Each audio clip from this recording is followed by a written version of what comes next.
बड़े बड़े सपनों को उड़ान देने के लिए जरूरत होती है मेहनत कश हाथों की। एक ऐसी जरूरत जिसे पूरा करते हैं गरीब, वो गरीब जिन्हें बेहतर जिंदगी का सपना दिखाकर हमेशा हमेशा के लिए गुलामी की गर्त में धकेल दिया जाता है।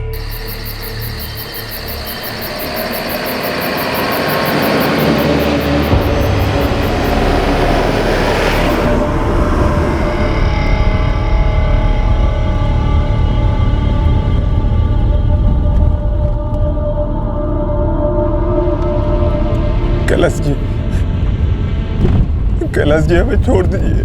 हम पे दया करो, हमको गांव जाने दो कैलाश जी।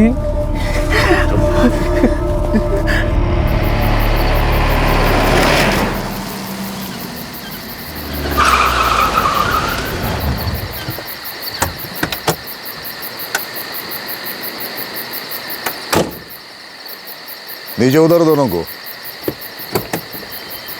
चल उतर उतर।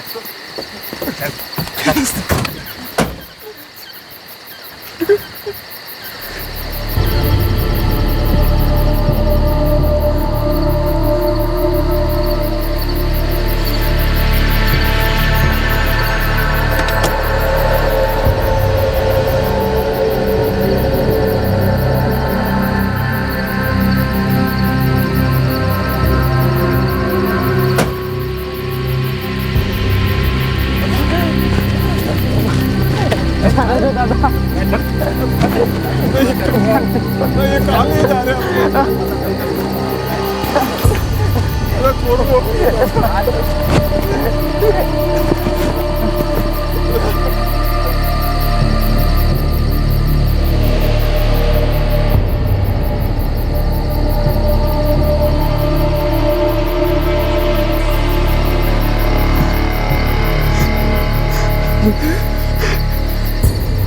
देबो, रमन, आज के बाद तुम दोनों कभी किसी के लिए कोई काम नहीं कर पाओगे। रमन, पत्थर पे दायां हाथ रख अपना। नहीं कैलाश जी, जाने दीजिए, दया करो हम पर, हम आपके सारे पैसे लौटा देंगे। पत्थर पर हाथ रख अपना। जाने दीजिए, हमें माफ कर दीजिए कैलाश जी। चुप, दोनों के दोनों चुप। पत्थर पे हाथ रखने तो सर काट दूंगा। चल।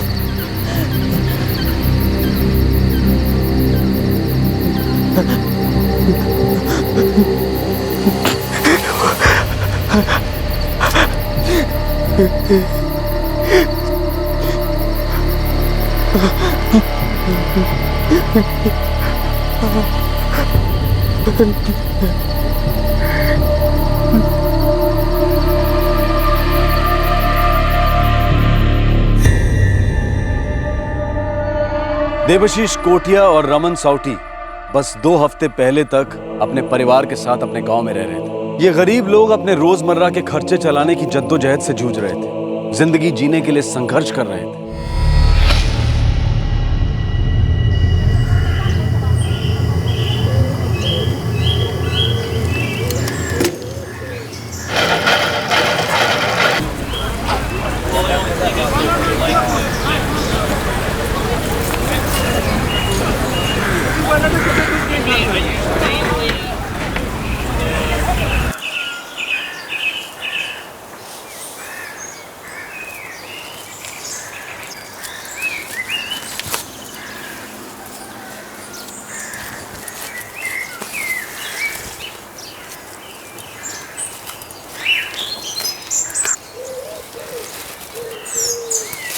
रमन, ये जो रस्सी तैयार हो गई है ना, इसे बाजार में बेच के आ।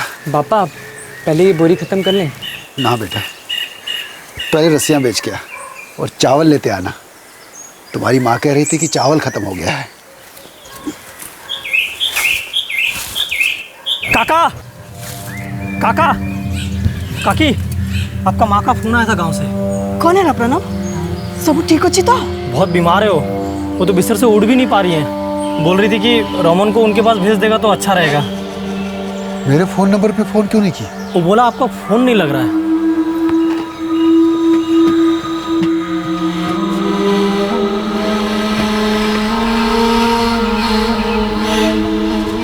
पापा, आपका फोन तो बंद है, चार्ज ही नहीं है इसमें। कैसे होगा?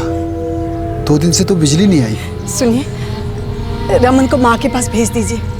अगर वो ज्यादा बीमार नहीं होती तो ऐसे ना बुलाती। रमन, तू जल्दी से सब काम छोड़कर चकरपड़ा चला जा। अपनी आई माँ का ध्यान रख।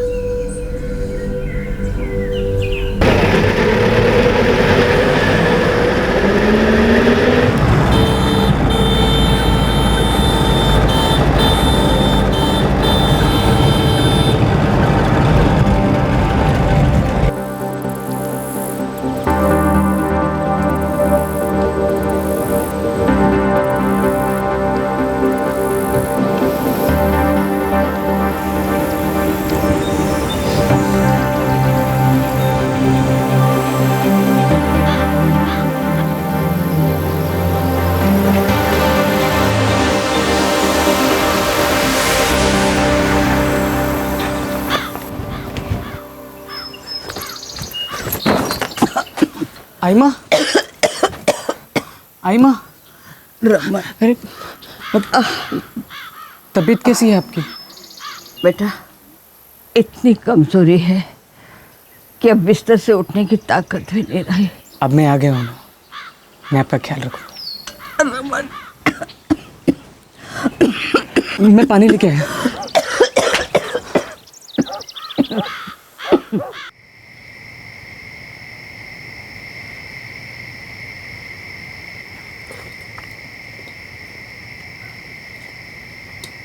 पापा, अब 3 बीघा जमीन से कौन सी किस्मत पलटने वाली है? वैसे भी सारी जमीन तो बंजर हो चुकी है। जैसा तू ठीक समझे वैसा कर बेटा। हम दोनों तो बूढ़े हो गए, हमारी ज़िंदगी कट गई जैसे तैसे। तेरे और उर्वशी के आगे सारी उम्र पड़ी है। विकास का भी देखना है तुम लोगों को।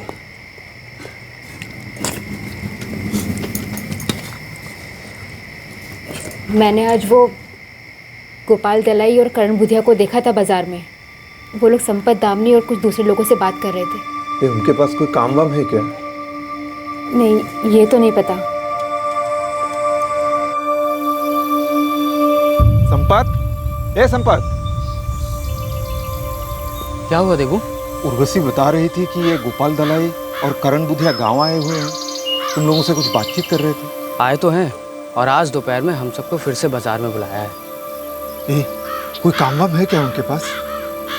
बोल तो रहे थे काम है, बोल रहे थे मजदूर चाहिए, और पूछ रहे थे किस किस को उनके साथ आना है। दोपहर कितने बजे? 2 बजे हम सबको बुलाया है। और पता है रमन, थोड़ा पैसा तो काम करने से पहले भी देते हैं। करण और गोपाल तो कह रहे थे कि इतना पैसा मिलेगा जितना यहाँ कमाने का सोच भी नहीं सकते। पर चिराग दादा, ये मजदूरी का काम है कहाँ पे? ये तो पता नहीं, पर हाँ, आज दोपहर 2 बजे सबको बुलाया है। अगर काम बहुत दूर है तो मुझे नहीं जमेगा दादा। आइमा बीमार है, और ऊपर से माँ बापा का भी तो ख्याल रखना है। तो एक बार आकर देख ले रमन, अगर ठीक लगे तो ले लेना काम। ठीक है, मैं आऊँ। प्रशासन बड़े शहरों की तरक्की में इतना व्यस्त है कि उनके नक्शे पर छोटे छोटे गांव नजर भी नहीं आते। वो छोटे गांव जहां रोजमर्रा की जिंदगी एक कड़ा संघर्ष है, जहां बसे लोगों की इच्छाएं अरमानों को पूरा करने का ख्याल भी किसी को नहीं आता है। यहां तक कि खास उनके लिए ही बनाई गई सरकारी वेलफेयर स्कीम्स यानी कि जन कल्याण योजनाएं उन तक ही नहीं पहुंच पाती है। इन गांव में बेहतर जिंदगी, बेहतर भविष्य का मतलब आगे की सोच नहीं, बल्कि मौजूदा हालात से बाहर निकलना ही है।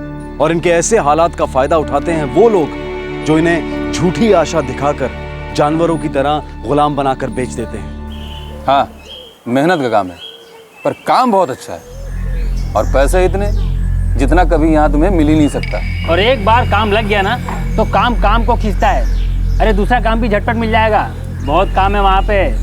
यहाँ जैसा नहीं है, कमाने को भी खूब मिलेगा और पैसे घर भी भेज पाओगे। लेकिन गोपाल दादा, ये काम है कहाँ? अरे यहीं अपने पास में, रायपुर में, बहुत बड़ा शहर है वो। पर दादा, रायपुर तो बहुत दूर है ना? अरे कहाँ दूर है, बस कुछ ही घंटों का तो रास्ता है। जब मन किया घर आ जाना, और जब मन किया तो काम पे वापस लौट जाना। मौका बहुत अच्छा है, लपक लो, अभी कुछ लोगों की जरूरत है। भाग खुल जाएंगे तुम लोगों के। मैं और करण पास के गांव के हैं, इसीलिए तुम लोगों को ये मौका दे रहे हैं, वरना तुम लोगों को तो पता ही है कि नौकरी की आस में कितने लोग बैठे हुए हैं। काम क्या करना होगा वहाँ? ईंट की भट्टी में काम है, दिन रात काम चलता रहता है वहाँ पे। अब मजदूरों की जरूरत तो पड़ती रहती है ना, इसलिए कभी भी काम की मंदी नहीं रहेगी।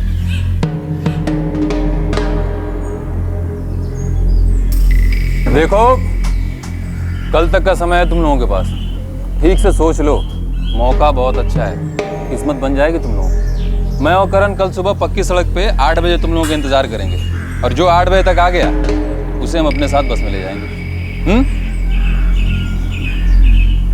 ठीक है?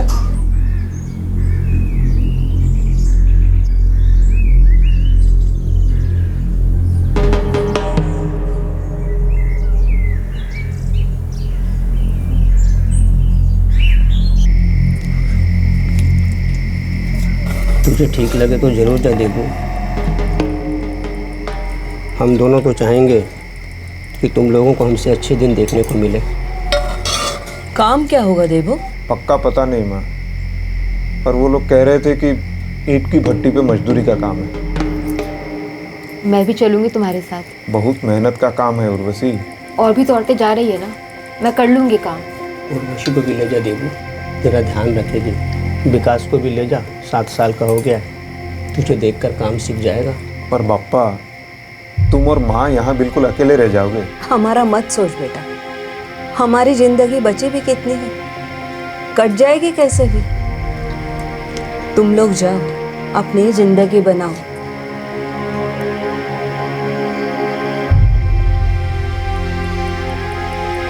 तूने अपने माँ बाप से बात कर ली? नहीं आई माँ, पापा का ना फ़ोन ही नहीं लग रहा है, शायद उनका फ़ोन ना चार्ज नहीं होगा। तो मेरा ध्यान रखने के लिए आया था, अब काम के लिए गांव से इतने दूर जा रहा है। आई माँ, काम अच्छा हुआ तो हम सबकी हालत थोड़ी सुधरेगी, आपकी दवाइयों का खर्च भी निकल जाएगा। अभी तो इतनी महंगी दवाइयाँ हम खरीद ही नहीं सकते, और यहाँ पड़े पड़े क्या करूँगा, कहाँ से लाऊंगा आपकी दवाइयाँ? जैसा तू ठीक समझे, अपना ध्यान रखना।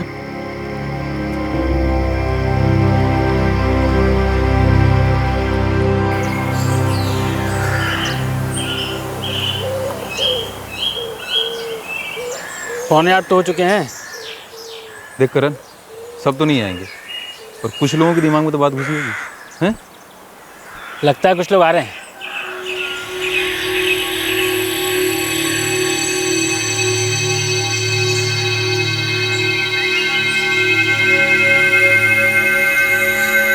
देखा?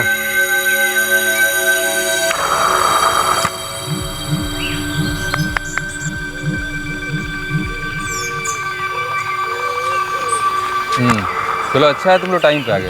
अभी देखो बस आने वाली है, उसमें बैठेंगे फिर निकल जाएंगे, हैं? चलो किनारे आ जाओ।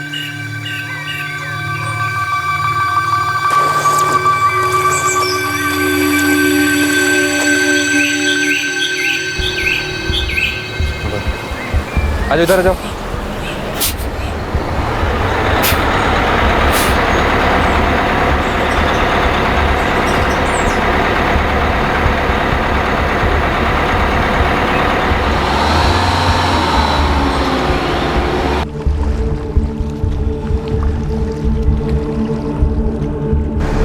हेलो, हाँ 10 लोग हैं और एक बच्चा भी है। अच्छा ठीक है, ठीक है, ठीक है, ठीक है।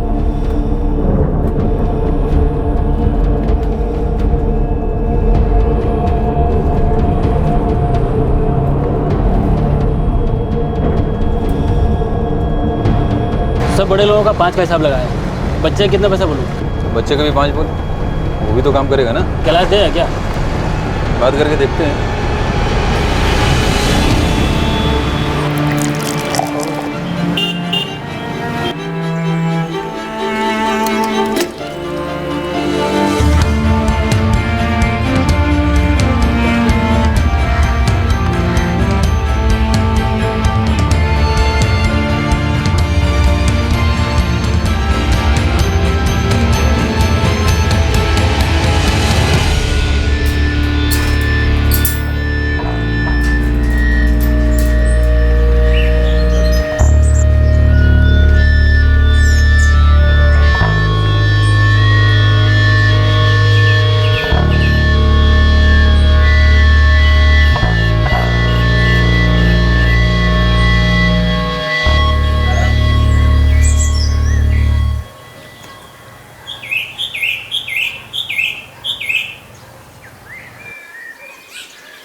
पूरे 10 है दादा।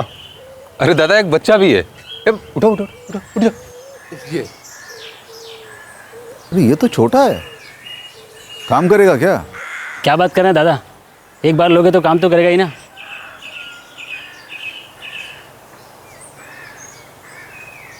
बैठ।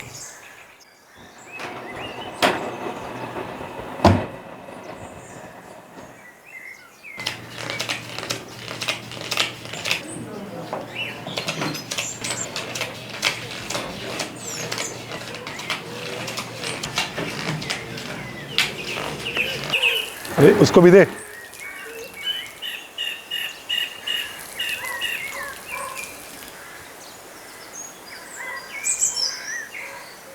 अरे ये पीछे वाले को भी दो।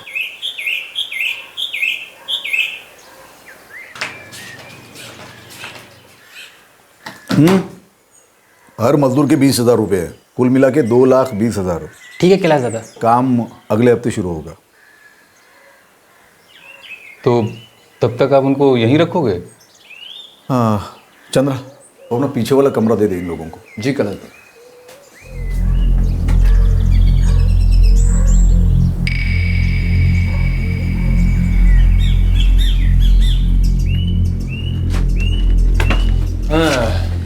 अच्छी खबर है, अगले हफ्ते से काम शुरू हो जाएगा। अगले हफ्ते से? अरे तब तक आराम करो, जब काम शुरू हो जाएगा तो फिर आराम का मौका नहीं मिलेगा। और सुनो, तुम सबका एडवांस पैसा ही मिल गया है, 20-20 हज़ार रुपये मिले हैं सबके। और हाँ, उसमें से 5-5 हज़ार रुपये हमारा कमीशन है। अब जल्दी से ये बताओ कि तुम लोगों को ये पैसे यहीं रखना है या अपने अपने घर भेजने हैं? पूरे 15,000 हैं। खुश? गोपाल दादा, आप ना मेरे पैसे मेरी आई माँ को भिजवा दीजिए। वो अपने इलाज में जितना पैसा लगेगा उतना रख लेगी, बाकी आई बापा को भिजवा देगी। मेरे पैसे तुम गांव में आई पापा को भेज दो। ठीक है, भेज देंगे।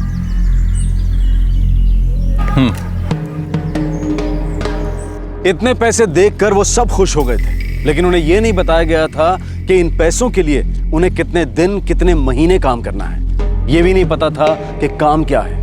उन्हें सिर्फ इतना कहा गया था कि यह एडवांस है, पर उन्हें यह नहीं पता था कि इन रुपयों के बदले में उनकी जिंदगी खरीदी जा चुकी थी। वो सब अब बंधुआ मजदूर थे। उन्हें नहीं पता था कि अब उन्हें कहीं भी कैसे भी इस्तेमाल किया जा सकता था।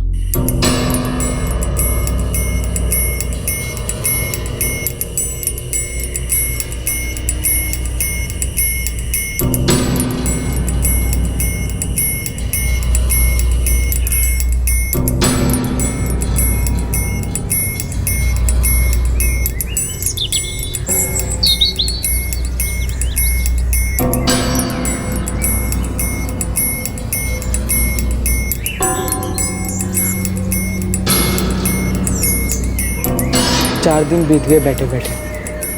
गोपाल ने कहा तो था 1 हफ्ता लगेगा, लेकिन अभी तो कुछ मालूम ही नहीं चला। अब बिना काम के मन भी नहीं लगता। फिर पूछे क्या, हो सकता है कुछ काम आया हो।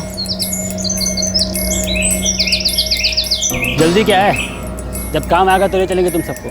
अभी रायपुर जाने का कोई फायदा नहीं है, काम भी तो हाथ लगना चाहिए ना। पर तुम दोनों तो कह रहे थे कि काम बहुत है। देख यहाँ ऐसा नहीं चलता है। काम बहुत है लेकिन वक्त पे आता है, जब काम आएगा तभी जाना होगा। और तुम लोग आराम करो, यहाँ कोई परेशानी तो है नहीं, खाने पीने को मिल रहा है ना बैठे बैठाए। हाँ, जब काम आएगा तो चल पड़ेंगे। भी जाओ तुम लोग।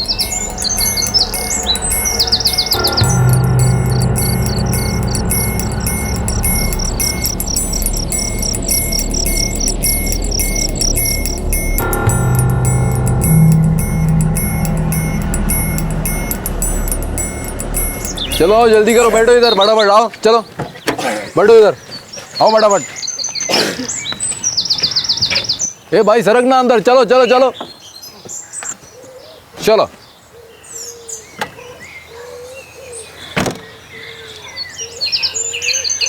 तो आगे आजा।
लोग यही बैठो, जब बुलाएंगे तभी बाहर आना।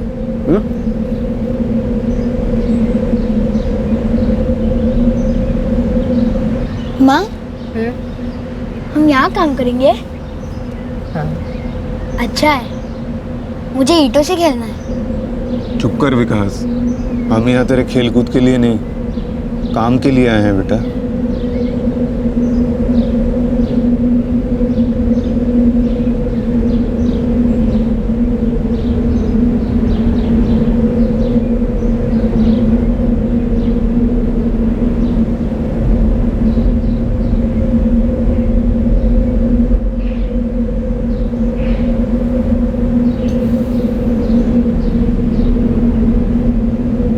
कैलाश दादा, वैसे भी आप इनके पैसे दे ही चुके हो, अब जो ठीक समझो वो करो, अब से ही आपके। हाँ, वैसे भी क्या फ़र्क पड़ता है, काम तो करना ही है, कहीं भी जाके करें। देख सकते हैं, अब और कोई चारा भी तो नहीं है। 10 लोग हैं, मैंने इनके पैसे दिए, कहीं भी काम पे लगवा दिया। देखो कैलाश, यहाँ रायपुर में बहुत मुश्किल है, यहाँ सब ईंट की भट्टियाँ भरी हुई हैं। अगर तुम कहो तो मैं इन्हें हैदराबाद ले जा सकता हूँ, वहाँ काम हो सकता है। तो जो चाहे कर। ठीक है, तो मैं बात करता हूँ। ये क्या हो रहा है? हमें बुलाया क्यों नहीं अब तक? क्या पता, बात तो बड़ी देर से कर रहे हैं ये लोग। दादा, आपको कुछ पता है ये लोग क्या बात कर रहे हैं?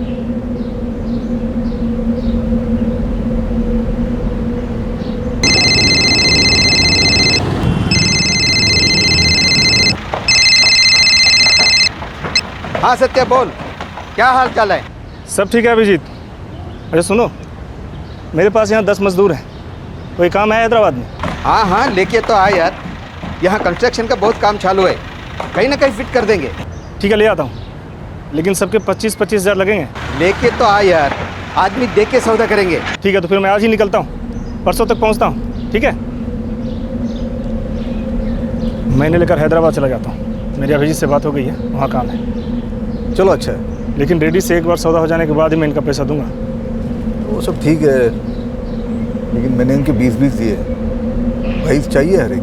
वो तो हो जाएगा कैलाश, एक बार सौदा हो जाने दे, जो भी मिलेगा मैं अपना कमीशन काट के यहाँ सब दे जाऊँ। पहले पैसे तो आने दे। चल ठीक है, संभाल के लेके जाना। सत्या, इन्हें हैदराबाद लेके जाना है। ये तो अच्छा ही है।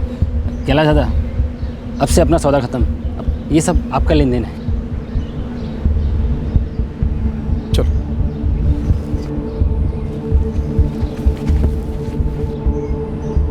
सुनो, ये सत्या बिस्वाल है, नमस्ते बोलो। नमस्ते। नमस्ते। अब से तुम्हारा ध्यान सत्या रखेंगे, यही तुम्हें काम पे लेके जाएंगे। जहाँ कहीं भी काम करना, ढंग से काम करना, समझ गए? सत्या से मुझे कोई शिकायत नहीं आनी चाहिए। अभी सब लोग बाहर आ जाओ, खा पी के थोड़ा आराम कर लो, चाय नाश्ते का इंतजाम करवाता हूँ, फिर निकलते हैं। ठीक है, आ जाओ।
चलो सब लोग जल्दी करो, ट्रेन आधे घंटे में निकल रही है। और हम जा कहाँ रहे हैं सत्या जी? काम करने। और कहाँ जाएंगे? पर कहाँ? हैदराबाद।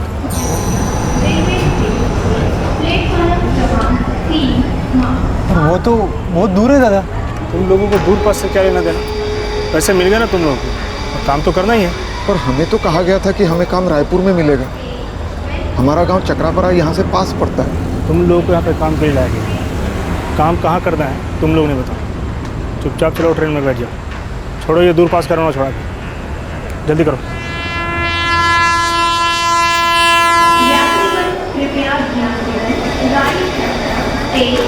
चलो चलो चलो।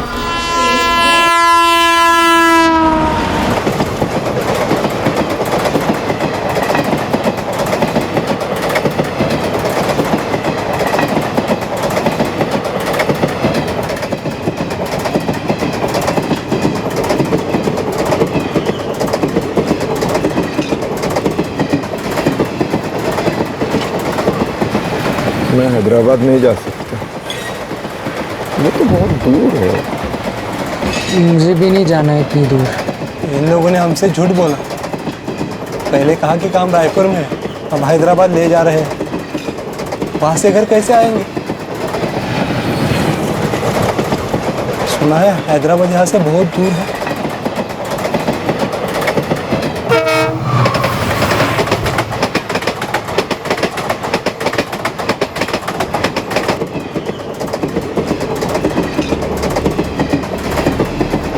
अपनी मुश्किलों भरी जिंदगी से बाहर निकलने का जो रास्ता इन लोगों ने लाचारी में चुना था, वो रास्ता इन्हें उन लोगों के पास लेकर आया था जिनके लिए ये महज एक सौदे का सामान थे, जिसे वो लोग कभी भी कहीं भी ले जा सकते थे, क्योंकि वो लोग इन्हें खरीद चुके थे। कुछ याद आया आपको राजाओं और गुलामों के समय के बारे में? लेकिन इन गरीब लोगों के अंदर भी जज्बात थे। एक डर था कि काम देने की आड़ में इन्हें अपने गांव, अपने घर से कहीं दूर ले जाया जा रहा था। वो समझ चुके थे कि वो फंस चुके हैं। अब उन्हें लगने लगा था कि इस हालात से बाहर निकलने के लिए उन्हें कोई रास्ता ढूंढना होगा।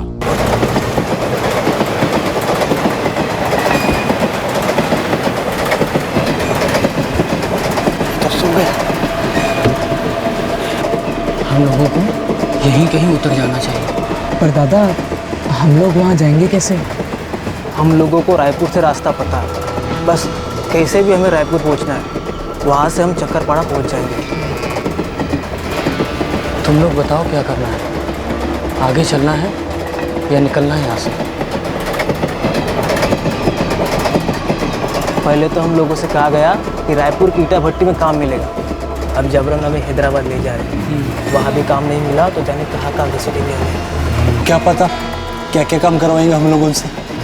नहीं दादा, हम सब तो तुम्हारे साथ ही चलेंगे।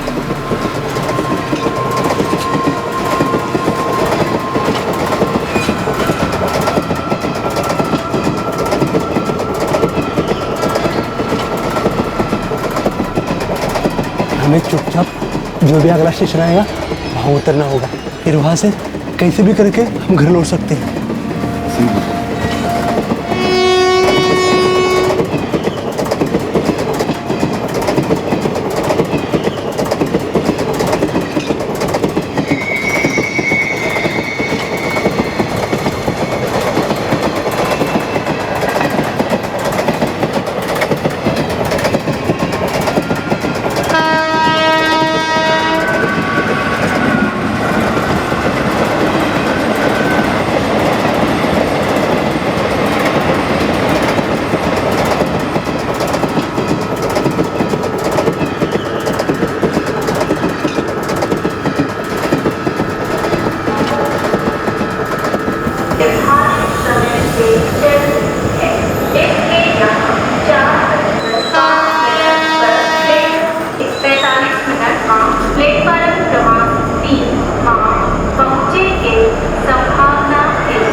दादा, हम वहाँ से नहीं जा सकते, बहुत भीड़ है, ऊपर से दरवाजे भी नहीं खुल रहे।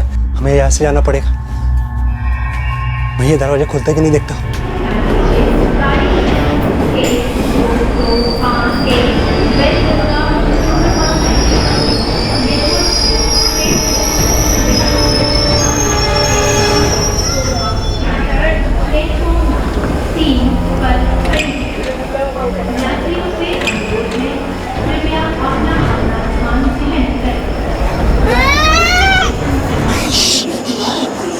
यात्रीगण कृपया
अब वापस कैसे जाएंगे? मैं तो कहता हूँ हम लोगों को अलग अलग जाना चाहिए। कुछ लोग बस से चलो, कुछ लोग ट्रेन से। हाँ ये ठीक रहेगा। अलग अलग जाएंगे तो पकड़ जाने का डर नहीं रहेगा। दामिनी, पूनम और राधिका, तुम लोग मेरे साथ चलो। जो भी अगली बस रायपुर जाएगी वो हम पकड़ लेंगे। मैं आदिनाथ और मकरंद के साथ पैदल निकलता हूँ। जहाँ तक हो सकेगा हम लोग चलेंगे। और देबू, तू उर्वशी और विकास के साथ वहाँ पर रायपुर निकल, ठीक है? जब यहाँ तक ट्रेन आई है तो वापसी की भी ज़रूर होगी। हाँ, मैं इनके साथ रुकता हूँ संपर्क भैया।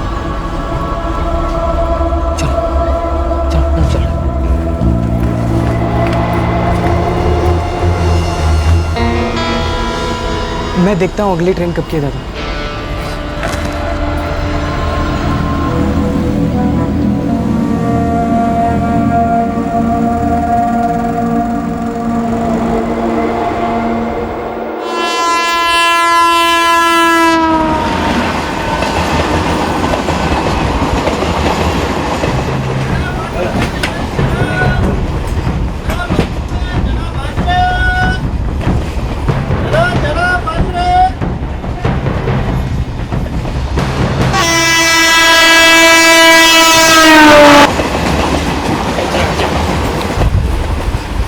कहाँ जा रहे हैं पापा?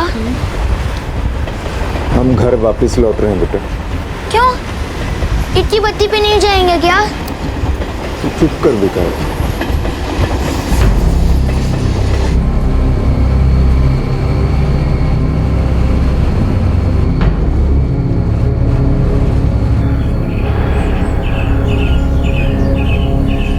मुझे क्या पता कैलाश, रात को सो रहा था, चुपचाप चूहों की तरह सरक गए साले। तेरे को कहाँ ताना, ध्यान से लेके जाना। सर मैं क्या कर सकता हूँ? और उनके हाथ पाँव बांध के ले जाता क्या उनको? वैसे ही हैदराबाद जाने के नाम पे उनका बड़ा रोना धोना था। तो देखो जैसे मेरी जिम्मेदारी नहीं है, वो हैदराबाद पहुंचे नहीं, सौदा कैंसिल।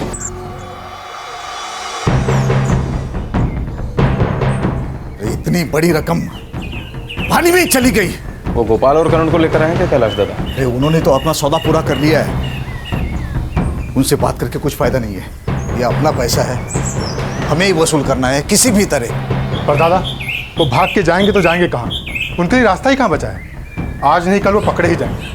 अनपढ़ लोग हैं साले। अपने गांव जाने के लिए रायपुर होकर ही जाएंगे। अपने आदमी हर जगह लगा, हर जगह, बस स्टेशन, रेलवे स्टेशन, हर जगह। जहां कहीं भी दिखाई दे दबोच लो सालों को। भारी कीमत चुकाएंगे अपनी इस हरकत की।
अगला स्टेशन रायपुर है। से अनुरोध है, कृपया अपना अपना स्थान ग्रहण करें। रायपुर रेलवे स्टेशन में आप मन के स्वागत है। यात्री मन कृपया ध्यान देवें। गाड़ी संख्या 1-2 रायपुर रेलवे स्टेशन में आप मन के स्वागत है। यात्री मन कृपया ध्यान देवें। गाड़ी संख्या 1-2 8 5 4 अमरकंटक सुपरफास्ट।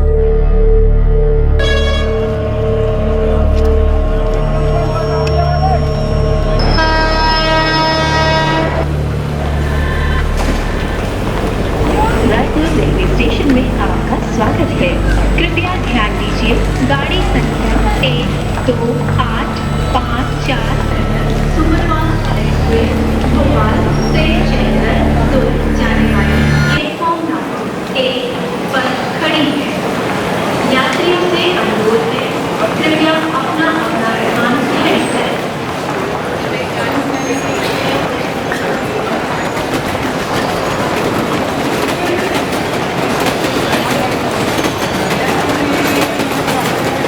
अच्छा उर्वशी, तू विकास के साथ यहीं रुक, हम दोनों देखकर आते हैं कि चक्रापारा के लिए अगली ट्रेन कब की है? नहीं तो बस लेनी पड़ेगी। थोड़ा जल्दी आना, मुझे बड़ी घबराहट हो रही है। अरे तू डर मत, हम लौटते हैं अभी। चल।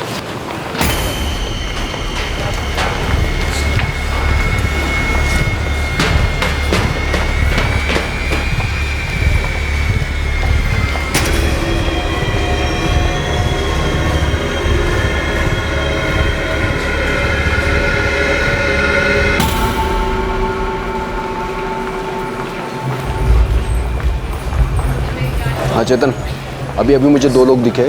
तू भाग के प्लेटफॉर्म नंबर 2 के किनारे पे आ जा, यही घेर लेते हैं सालों को।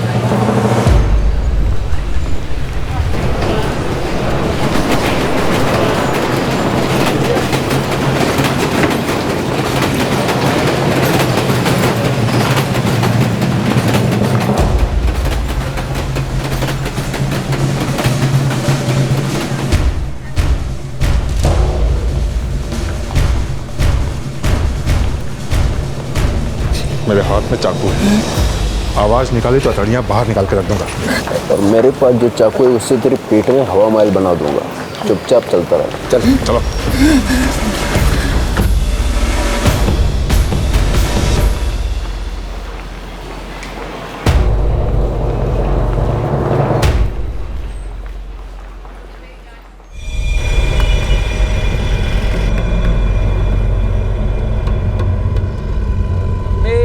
सच में नहीं पता वो लोग कहाँ हैं दादा। हम लोग अलग अलग रास्ते से गांव के लिए निकले थे। हमें तो ये भी नहीं मालूम था कि हम कौन से स्टेशन पे उतर गए। ये सुन लो तुम दोनों, अगर बाकी लोग हाथ नहीं आए ना तो ये छुरी बात करेगी तुमसे। इसलिए सीधे बता दो बाकी सब कहाँ हैं।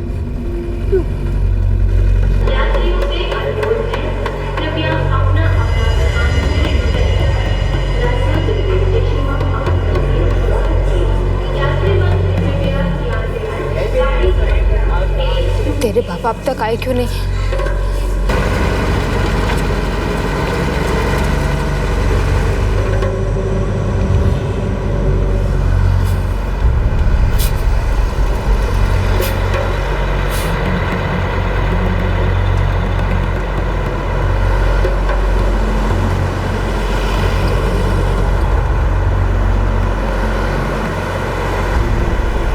यही रुकते हैं, कोई ना कोई तो बस आएगी। शायद कोई बस हमें चक्रापाड़ा तक ले जाए।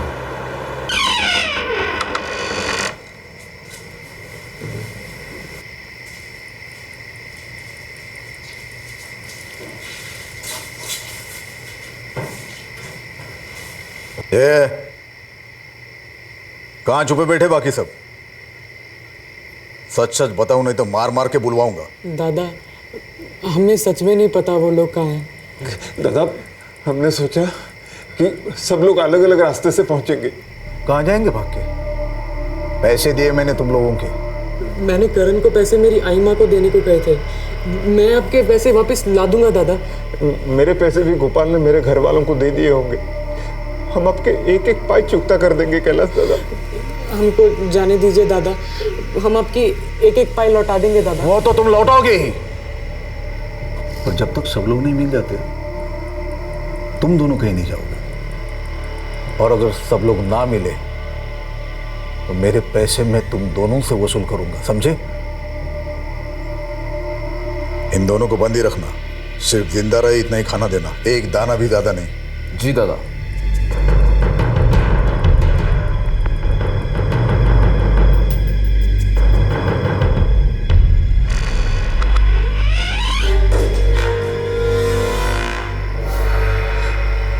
उर्वशी और विकास दोनों रेल स्टेशन पे हमारा इंतजार कर रहे होंगे।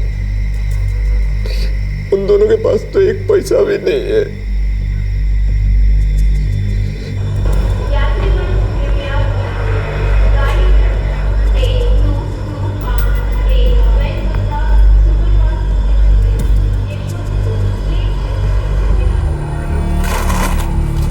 दादा, हाँ बोलिए बहन जी। वो चौकरपाड़ा की कोई रेल जाती है यहाँ से? एक पैसेंजर ट्रेन आएगी आधे घंटे के अंदर, कल तक पहुँच जाएंगे आप। चलो चाचा बंद करो ये।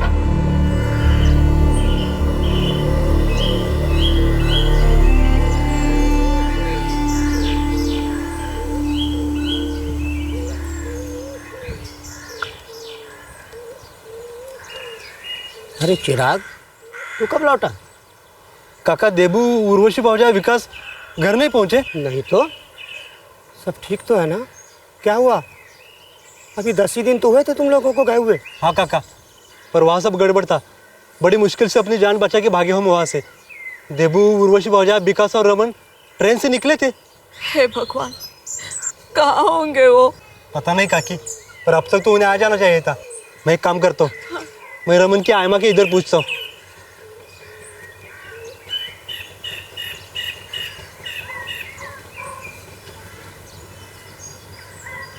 नहीं चिराग बेटा, रमन तो यहाँ नहीं आया। तो उसे आ जाना चाहिए था हेमा, पर हो सकता है कि रास्ते में ही हो। रमन के माँ बाप को तो ये भी नहीं पता कि वो काम के लिए गांव से बाहर गया है। कहीं कोई अनहोनी ना हो गई हो।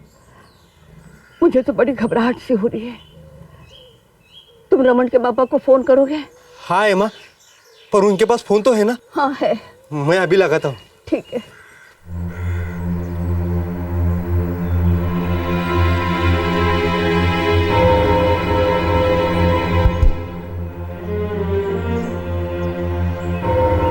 दीबागुड़ा गांव में रमन साउट्री के माता पिता को पता भी नहीं था कि उनका बेटा कहाँ है। उन्हें सिर्फ इतना मालूम था कि कुछ दिन पहले वो चक्रपाड़ा गांव में अपनी बीमार नानी का ध्यान रखने गया था। ठेकेदारों के चंगुल से बच निकले कुछ लोग तो गांव वापस आ चुके थे, पर कुछ लोग अब तक घर नहीं लौटे थे। रमन और देवाशीष पकड़े जा चुके थे और देवाशीष की पत्नी उर्वशी और बेटा विकास अब भी घर लौटने की कोशिश कर रहे थे।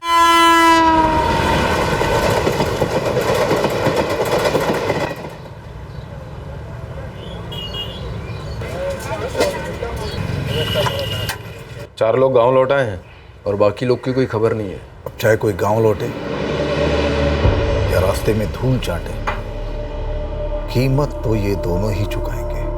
2,20,000, सुना तुमने? अगर मुझे मेरे पैसे नहीं मिले तो मैं तुम दोनों को जिंदा नहीं छोड़ूंगा। पर दादा, हमें तो सिर्फ 15,000 ही मिले थे। मुझे भी 3 लोगों के 45,000 मिले थे, जो मैंने गोपाल को दे दिए थे घर ले जाने को। 2,20,000 हम कहाँ से लाएंगे दादा? हमें जितना पैसा मिला है हम आपको लौटा देंगे। मुझे एक ही काम है क्या? सबके पीछे पाई पाई बटोरने के लिए भागने का? बेवकूफ लगता हूं मैं तुम्हें? हैं? इतना खर्चा किया तुम पे, यहां बुलाया, खिलाया, पिलाया, अब तुम दोनों लाओगे मेरे पैसे या फिर मरो।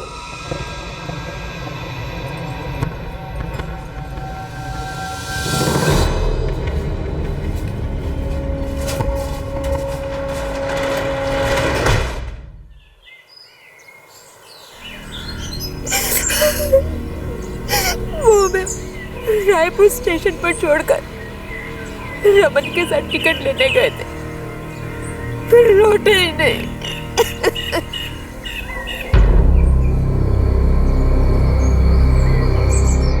तो वो लोग तुम्हें स्टेशन पे छोड़ के चले गए? वो चाकरपाड़ा जाने वाली ट्रेन का पता करने गए थे, फिर लौटे ही नहीं। हो सकता है कुछ काम मिल गया हो, वहीं पे चले गए होंगे वो लोग। ऐसे कैसे चले जाएंगे साहब? इनको अकेला छोड़ के। साहब ये लोग 10 लोग गए थे गांव से काम के लिए, वहां से वो लोग इनको जबरदस्ती हैदराबाद ले जा रहे थे। अब वहां से भागे हो, मगर इस गांव से तो अपनी मर्जी से गए थे ना। मैं उन लोगों की यहाँ पर लापता होने की शिकायत नहीं लिख सकता। मेरा बेटा किसी हाल में अपनी बीवी और बच्चों को स्टेशन पर छोड़कर नहीं जाएगा साहब। और अगर काम मिल गया होता तो फोन करके बताता ना साहब। फोन है ना साहब मेरे पास। अच्छा ठीक है। जब उन्हें जबरदस्ती हैदराबाद ले जाया जा रहा था तब उसने फोन किया था आपको? उन्होंने हमें बीच रास्ते में ही बताया कि वो हमको हैदराबाद लेकर जा रहे हैं। मैं तुम लोगों की इस तरह की बिना सिर पैर वाली बातों पर शिकायत नहीं लिख सकता। जब तुम्हारा बेटा गया है तो वापस भी अपने आप लौट आएगा। पुलिस के पास और भी बहुत सारे काम होते हैं। चलो निकलो यहाँ से, निकलो।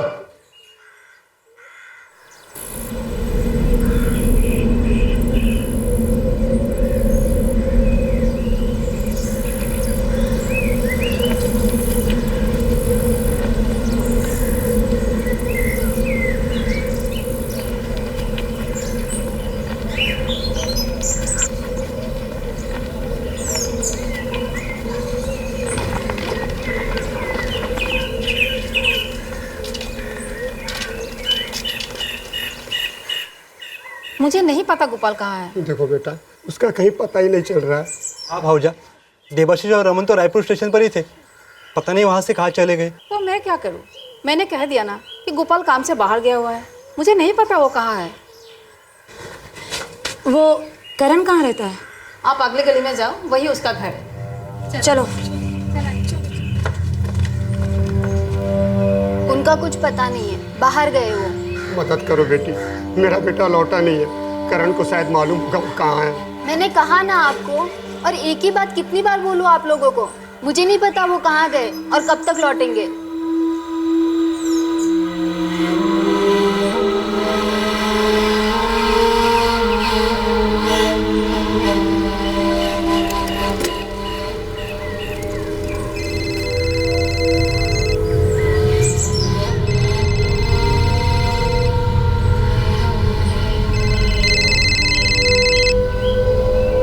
हेलो, देवाशीष का बाबा सदानंद बोल रहा है? हाँ, मैं सदानंद बोल रहा हूँ। आप कौन बोल रहे हैं? देवाशीष कहाँ है? देवाशीष मेरे पास है, और रमन भी। अगर दोनों को जिंदा और सही सलामत देखना चाहते हो तो 2,20,000 जो मैंने इन मजदूरों पे बर्बाद किए हैं वो लेकर आ जाना। आप कौन बोल रहे हैं साहब? मेरा नाम कैलाश है, कैलाश। देखो, मैं बहुत खतरनाक आदमी हूँ, कोई भी मेरा पैसा खा के मुझसे बच के नहीं निकल सकता। और तुम्हारे बेटे ने मेरा बहुत नुकसान करवाया है, वो सब तुम भुगतोगे। देखो, मेरे पैसे मुझे दे दो और देवाशीष और रमन को लेके जाओ। हम लोग बहुत गरीब आदमी साहब, इतने पैसे कहाँ से लाके देंगे साहब? हाँ, मेरी बहू और देवाशीष जब काम पर गए थे तो करण ने मेरे को 45,000 रुपए दिए थे, वो मैं आपको पूरे लौटा दूंगा साहब। नहीं, 45,000 नहीं, पूरे 2,20,000 रुपए। और कान खोल के सुन लो, मुझे कोई फर्क नहीं पड़ता कि ये पैसे तुम कहां से लेके आओगे, किस तरह से इंतजाम करोगे, लेकिन अगर शाम तक मेरे पैसे मुझे नहीं मिले तो मैं दोनों को जान से मार दूंगा। नहीं साहब, ऐसा मत करिए साहब। साहब साहब साहब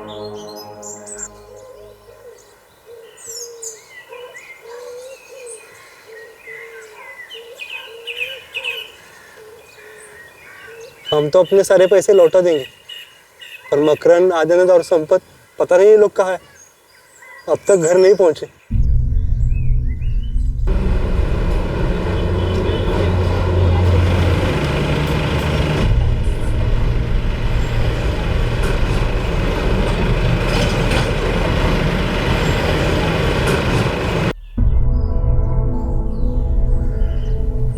अगर शाम तक पैसे नहीं दिए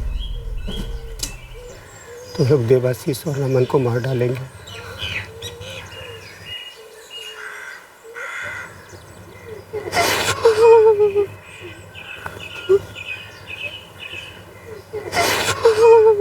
दादा, सुबह से रमन के माँ बाप को फोन लगा रहा हूँ, बंद आ रहा है फोन। ज्यादा चालाक बन रहा है साला।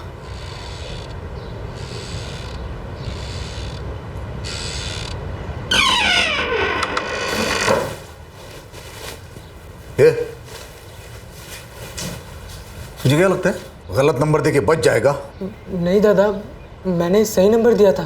बंद ही आता है फोन। दादा वो हमारे गांव में बिजली बहुत कम आती है, इसलिए फोन नहीं लग रहा होगा। हम बहुत गरीब लोग हैं कैलाश जी, हमें छोड़ दो। अबे तुम लोग 2,20,000 से मुझे गरीब कर चुके हो, उसका क्या?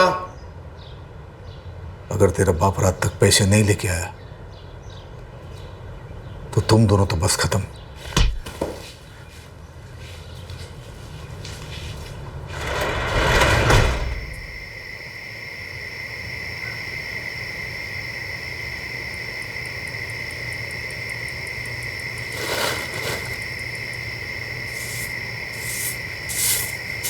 कल सुबह ये बाजार में बेच आऊंगा। हाँ ठीक है।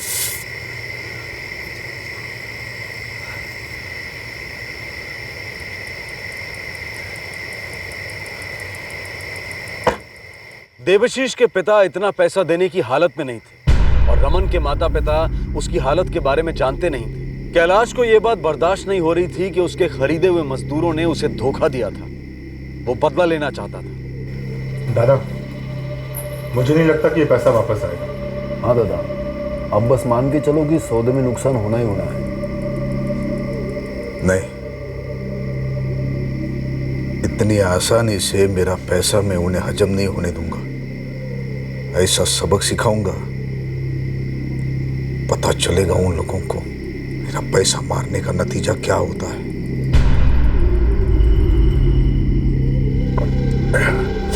ए, चंद्रा, चेतन, जाओ उठा के लेके उन दोनों को गाड़ी में डाल दे। बता दे उन दोनों को कैलाश का पैसा मारने वाले के साथ क्या किया जाता है। जाओ जाओ जाओ। चलो।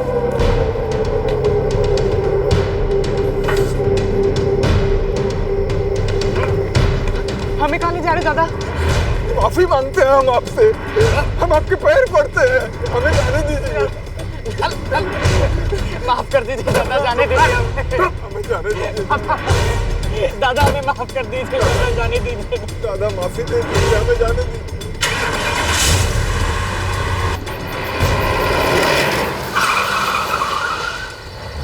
उतार।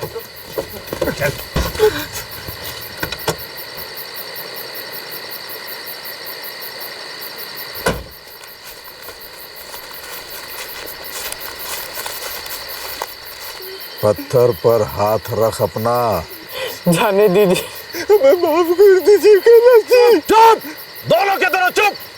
पत्थर पे हाथ रख नहीं तो सर काट दूंगा। चल।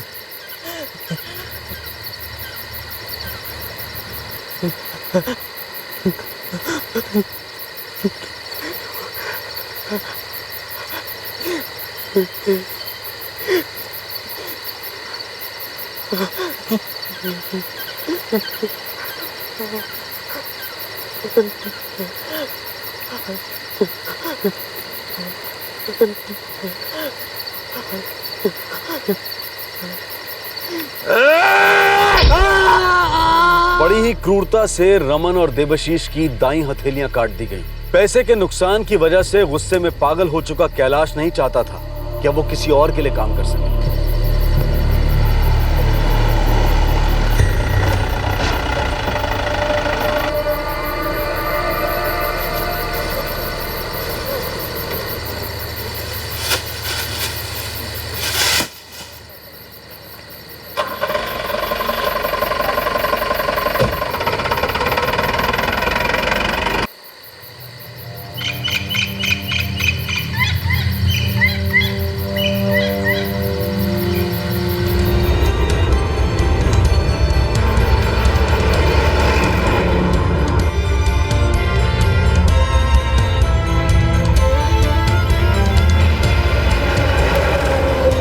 दोनों के दाहिने हाथ काटे गए हैं। हमें कुछ सर्जरीज करनी होंगी ब्लड रोकने के लिए।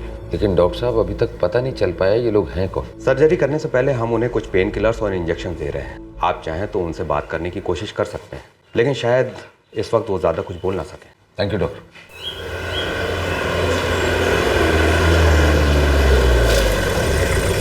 ये सदानंद गोटिया का घर किधर है? ये आगे उस तरफ है सर।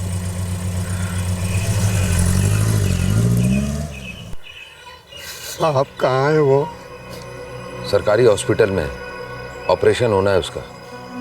क्या बता सकते हैं कि रमन सोती की नानी कहाँ रहती है? देवाशीष सिर्फ उनका नाम ले पाए, रमन को तो अभी तक होश नहीं आया। वो पास ही में रहती है और रमन के माँ बापा देवागुड़ी गांव में।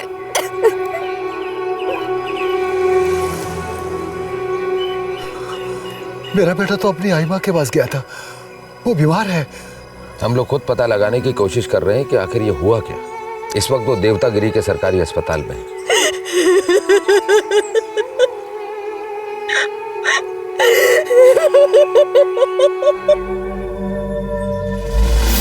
वो हमें पास के एक शहर ले गए थे, कुंडरमल। वहाँ हम सिर्फ गोपाल और करुण को ही जानते थे। वहाँ से एक और आदमी हमें रायपुर की ईट भट्टी पे ले गया साहब, और वहाँ से कोई दूसरा आदमी हमें रेल स्टेशन पर लेकर गया। उसने हमें वही बताया कि वो हमें हैदराबाद ले जा रहा है। हमने मना किया कि हम इतनी दूर नहीं जा सकते, और उसने हमारी एक नहीं सुनी। इसलिए हम लोग चुपके वहाँ से भाग निकले। हमने आपस में फैसला किया था कि सब अलग अलग रास्ते से गाँव लौटेंगे, मगर देवाशीष और रमन लौट के ही नहीं आए।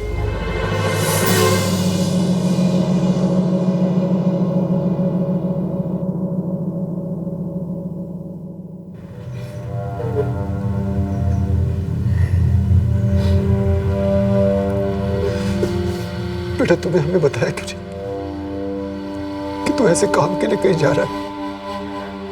मुझे नहीं पता था ये सब हो जाएगा। मुझे लगा था पैसे आएंगे, हम सबकी मदद हो जाएगी। वो दो लोग थे, जब हम चक्रापाड़ा के लिए ट्रेन की खबर लेने गए तो उन दोनों ने हमें पकड़ लिया। हमें जंगल में ले गए और हमारे हाथ काट दिए।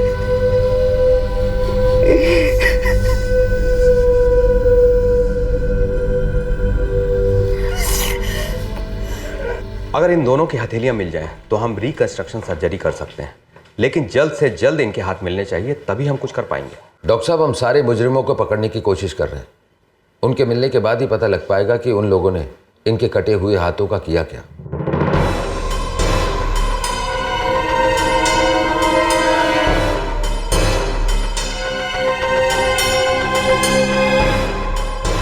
मुझे कुछ नहीं पता है साहब। जब भी वो काम पे जाते हैं अपना फोन बंद ही रखते हैं। कुछ पता लगे तो पुलिस को खबर करो। अगर गोपाल नहीं मिला ना तो बहुत परेशानी होगी तुमको। एक हफ्ते से उनका कोई पता नहीं है साहब। उनका तो मुझे फोन भी नहीं आया। कुछ पता है कहाँ हो सकता है? नहीं साहब, वो मुझे कुछ नहीं बताते।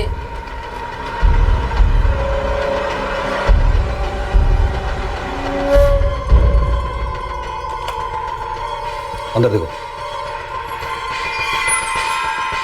कैलाश का अगर पता नहीं चला तो आप लोग बहुत मुसीबत में फंस जाएंगे। साहब मुझे सच में नहीं पता कि वो कहाँ गए हैं। प्रणव, जी सर। इस मकान में नजर जी। कैलाश और उसके आदमी कहीं भी नजर आए, घसीट के पुलिस स्टेशन लेके। साहब ये सत्या ठेकेदार है, मजदूरों को बेचता है साहब, लेकिन कुछ दिनों से उसका खुद पता नहीं चल रहा। रहता कहाँ ये? काम किधर करता है? देखो अगर ये सत्या हाथ नहीं लगा ना तो तुम सब लोग अंदर हो जाओगे। नहीं साहब, ऐसा मत करो साहब। मुझे जैसे ही कुछ पता चलेगा मैं खुद आपके पास चल कर आऊंगा साहब।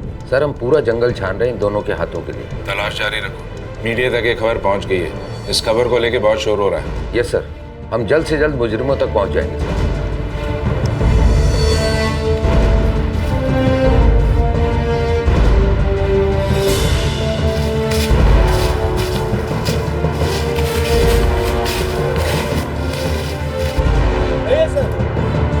सर। सर मुझे लगता है कोई जंगली जानवर खा गया होगा।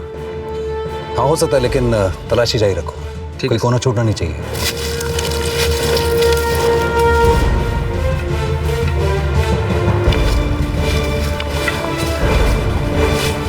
वहाँ देखो।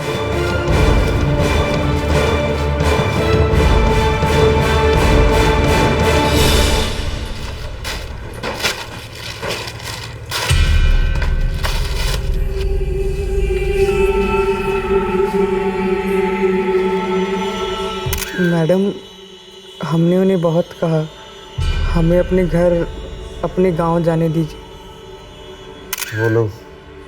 वो लोग हमसे 2,20,000 मांग रहे थे, हम लोग नहीं दे पाए तो पकड़ के हाथ काट दिए। हमने उससे कहा कि हम हैदराबाद नहीं आएंगे, तो वो नहीं माना, वो हमें ज़बरदस्ती वहाँ ले जा रहा था।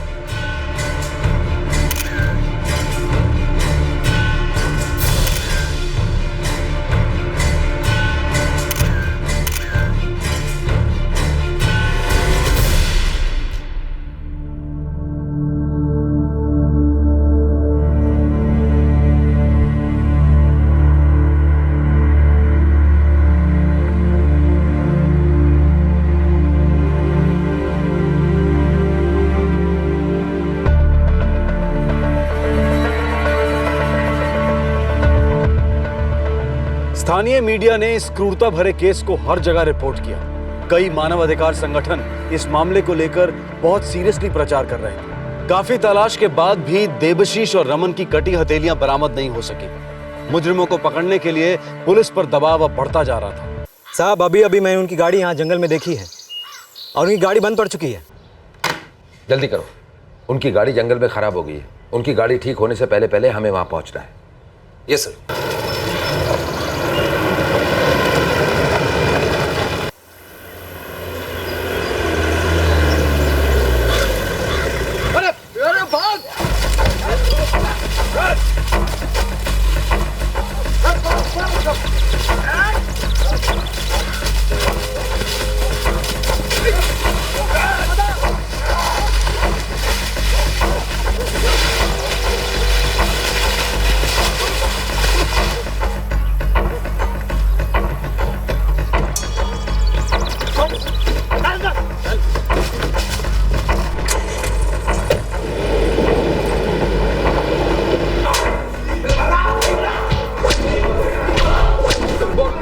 कैलाश से पुलिस को गोपाल और करण के ठिकानों का पता चलता है।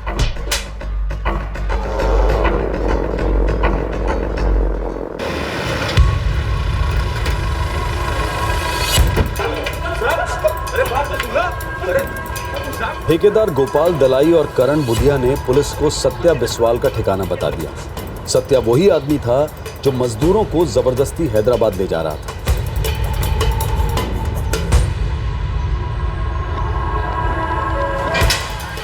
ठेकेदारों के माफिया की ये आखिरी कड़ी भी अब पुलिस के पास थी। सर, ये अलग अलग राज्यों के गांव से गरीब लोगों को बरगला के लाते हैं और बंधुआ मजदूरी में झोंक देते हैं और अपना कमीशन कमाते हैं। जाहिर है ये अकेला केस नहीं है, ये माफिया इस काम में काफी समय से लगा होगा। सर, हमारे पास में सारी डिटेल्स है और हम पता लगा चुके हैं ये कहाँ और किस किस को सप्लाई कर रहे हैं। मुझे इस केस की सारी डिटेल रिपोर्ट चाहिए, कलेक्टर ऑफिस भेजनी है। सुप्रीम कोर्ट ने भी रमन और देवाशीष मजदूर के केस को सुओ मोटो नोटिस लिया है। सर,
स्थानीय प्रशासन ने रमन और देवशीष को मुआवजे के रूप में 5-5 लाख रुपए दिए। उनकी कटी हुई हथेलियों की जगह प्रोस्थेटिक्स यानी कि आर्टिफिशियल अंग लगाए गए और उनके इलाज का सारा खर्चा सरकार ने उठाया। सुप्रीम कोर्ट ने इस केस का सुओ मोटो नोटिस लेते हुए इसकी समयोचित जांच और विस्तृत रिपोर्ट देने के आदेश दिए। साथ ही यह आदेश भी दिया कि पीड़ितों को उचित मुआवजा दिया जाए और उनके सारे इलाज का पूरा ध्यान भी रखा जाए। इसके अलावा सुप्रीम कोर्ट ने अलग अलग प्रदेशों की स्थानीय सरकारों से इन प्रदेशों में बाहर से आने वाले मजदूरों, उनके काम करने के हालात और उनको दी जाने वाली सभी सुविधाओं का पूरा ब्यौरा मांगा है। सभी अभियुक्त इस वक्त न्यायिक हिरासत में हैं। कई रिपोर्ट्स के अनुसार देश के कई राज्यों में इस तरह की गुलामी और बंधुआ मजदूरी से जुड़े बहुत से शक्तिशाली माफिया काम कर रहे हैं। ये करोड़ों रुपए के मुनाफे वाला व्यापार है, एक ऐसा व्यापार जो इंसानी जीवन और गरिमा का खुलेआम उल्लंघन करता है, मानवीय अधिकारों का घोर अपमान करता है। क्या प्रशासन की मिली भगत के बिना इतना बड़ा व्यापार ऐसे खुलेआम चल सकता है? और ये कोई नया जुर्म नहीं है जो ऐसे अचानक सामने आया है। ऐसे केसेस मनरेगा और रोजगार आश्वासन जैसी गरीबों के लिए लाई गई स्कीम्स पर भी सवाल उठाते हैं, जो ऐसे गांव को प्रगति के रास्ते पर लाने का दावा करती है। एक दूसरा सच ये भी है कि श्रमिकों पर पूरी तरह से निर्भर क्षेत्रों में भी अक्सर न्यूनतम वेतन यानी कि मिनिमम वेजेस भी इन मजदूरों को नहीं मिलती है। कई तरह की कमीशंस और दलाली के बाद अक्सर इन्हें ना के बराबर ही पैसे मिलते हैं। कई सरकारी नियमों और उपायों के बावजूद भी ऐसा खुलेआम होता है। जो हुआ वो बहुत ही शर्मनाक था, लेकिन ये कोई अकेला ऐसा केस नहीं था। ऐसे न जाने कितने मामले होंगे जो मीडिया की नजर में आए ही नहीं होंगे। जरूरत है एक दृढ़ संकल्प की, एक शक्तिशाली प्रणाली की जो निश्चय करे कि ऐसे जुर्म अब और नहीं होंगे। आपसे फिर मुलाकात होगी क्राइम पेट्रोल दस्तक में एक और नए केस के साथ। तब तक अपना ख्याल रखें, सुरक्षित रहें और याद रखें, इंसान होने के नाते हम सबका ये मूल कर्तव्य है कि हम कम से कम इंसानों की तरह बर्ताव तो करें। जय हिंद। इस तरह के और भी एपिसोड देखने के लिए हमारे चैनल को सब्सक्राइब करें और बेल आइकन दबाना ना भूलें।